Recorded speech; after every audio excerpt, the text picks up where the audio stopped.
Okay, fellas, just wanted to do a quick video on Hooke's Law. It's an experiment we're going to be doing in class tomorrow, and I just want you to have a brief understanding of it before we set into the experiment, so you guys get more time to play around with the equipment and understand it a little bit better. So, Hooke's Law is about springs, and generally it's talking about extension versus force. So we talk about extension as in how far something stretches. So if this is where something is naturally, that distance there, if we pull it out and say 2 centimeters, so it was here and we take it out this far, its extension is 2 centimeters. That's the extension, okay? And then force we know to be F is equal to mass times acceleration. So force is anything that causes the acceleration of a body to change. These are all really important to remember. So say for instance we have a force of 3 newtons applied to this piece of, I don't know, string, and it stretches it out by 2 centimeters. Your extension is 2, your force is 3.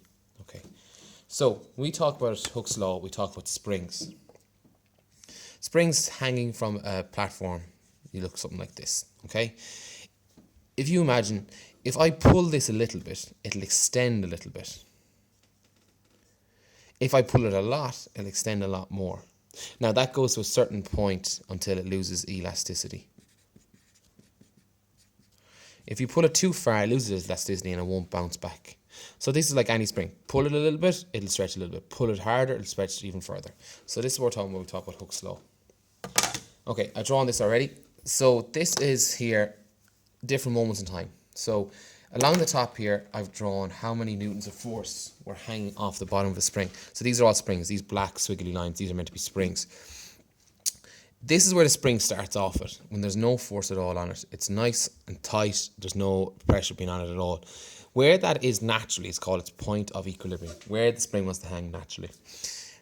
As time went on, okay, I did one experiment and I said I'm going to hang 1 newton of force off. So those little Newton weights that we hang off things, you've seen them before, they're on the little hooks. And we're going to hang 1 newton of force. Now, I think it's pretty self-intuitive that if you put a little bit of weight on a spring, it's going to stretch it down a little bit. These things are hanging off of a clamp and stand. So your experiment will look something like that. That's what your experiment will look like. This is your clamp and stand.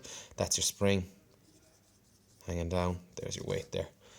So as we add weight to the spring, it's going to stretch it down. So the extension of the spring is the distance from there to there. That's your extension.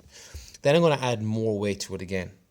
This time I've added 2 newtons of force to it, and it's extended it by that much. This time I'm going to add 3 newtons of force to it, and it's going to extend it by that much. And what you notice, every time we add more force, it extends the spring further.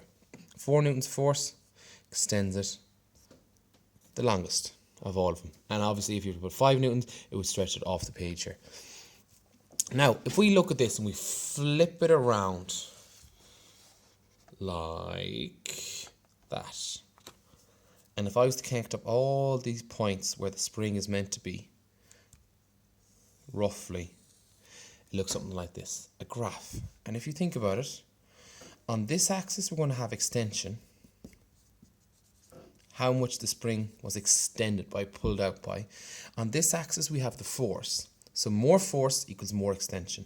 And what we're trying to prove is that force is proportional to S. We call S displacement in science, or extension for this instance.